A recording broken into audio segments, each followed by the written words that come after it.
嗨，大家好，我是老吴。刚才一个客户打电话呀，说他们家的这个热水器出的热水非常少，让我去看一下到底是哪里的问题。走吧，咱们去看一下到底是哪里的问题。好，已经到了，就是这个热水器网盒的。首先我们检查一下这个地方。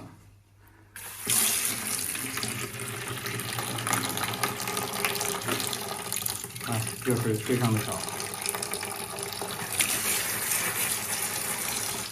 冷水没事。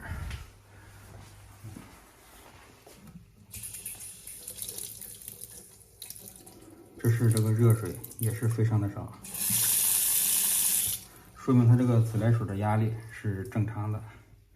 我们看一下这个排气这里的水，说明这个冷水呀到这里是正常的。一会儿我们需要判断是这里出水少还是这里进水少。有时候这个冷水呀进水少，它这里也会出水少的。我们只需把这两个地方给它打开。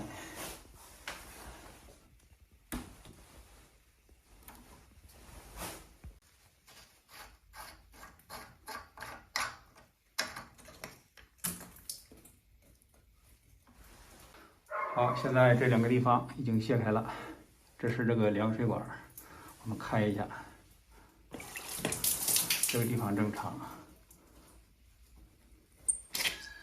好，这个压力也不小，说明这里没堵，它就是这一段已经堵了。一会儿我们把这个地方给它拆下来。好，刚才这个已经拆下来了，我们用嘴吹一下，看有没有堵。一会儿我们把这个给它疏通一下，我们把这个也给它拆掉。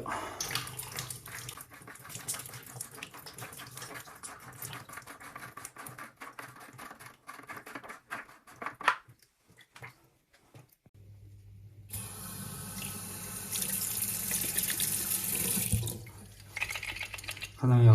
这里一响，证明就疏通了。它原先这个里边这个档头呀，它是坏掉了。好，现在这里已经恢复了，给大家试一下。